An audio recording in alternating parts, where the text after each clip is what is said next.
আগামী নির্বাচনে পুলিশকে নিরপেক্ষ থাকার নির্দেশনা দেওয়া হয়েছে বলে জানিয়েছেন স্বরাষ্ট্র উপদেষ্টা জাহাঙ্গীর আলম। পুলিশের কোন সদস্য কোন দলকে সহযোগিতা করলে আইনি ব্যবস্থা নেওয়া হবে।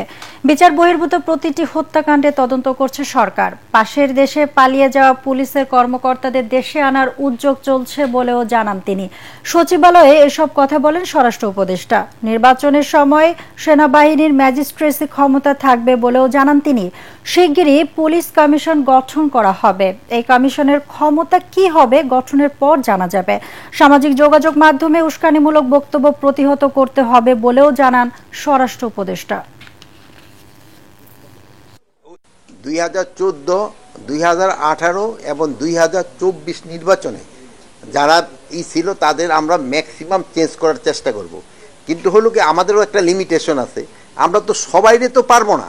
আমরা প্রথম দেখবো যে যারা এই 3টা নির্বাচনের সাথে জড়িত ছিল তাদের আমরা প্রথম বাদ দিব। তারপরে আমরা দেখবো যে 2টার সাথে জড়িত ছিল তারা। তারপরে যদি দেখি যে না আমার কাছে আরও অ্যাসেট রয়ে গেছে, ওইটাতে তো আমি একটার সাথে জড়িত তাকে বাদ দিয়ে দেবো। যদি আমি দেখি যে না, আমি তো ওখানে নতুন রিক্রুট করে নতুন অস্তিত্ব নিয়ে আসতে পারবো না। সেই সময় যদি দেখা যায় যে একটা নির্বাচনের সাথে জড়িত ছিল বাট সে ওরকম কোনো তার এগেইনস্টে কোনো রিপোর্ট নাই, তারা হয়তো আমরা তো ইউজ করতে হবে।